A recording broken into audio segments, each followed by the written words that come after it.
ఎవరైతే తన మీద ఒక వ్యంగ్యాస్త్రం వేసినప్పుడు హాయిగా తీసుకుంటారో, వాళ్ళు హాస్యరసంలో చాలా విజయవంతం అవుతారండి.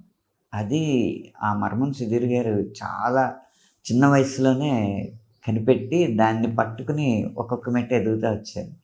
ముఖ్యంగా ఈ షో వరకు ఎవ్వరి మధ్య ఇగోలు లేకపోవడం వల్ల సుధీర్ గారు దాన్ని చాలా చాకచక్యంగా నడపగలుగుతున్నారనమాట. ఎవరి మీద ఎలా జోకులెయ్యొచ్చు అయన్నీ చూసుకుని, తన మీద ఎన్ని జోకులు వేసినా హాయిగా తీసుకుని, ఆ సమతౌల్యత ఆయనకి తెలుసు గాబట్టి, ఈ పాత్రలో ఈ వ్యాఖ్యాత అన్న పాత్రలో అద్భుతంగా ఇమిడిపోయాడాయన.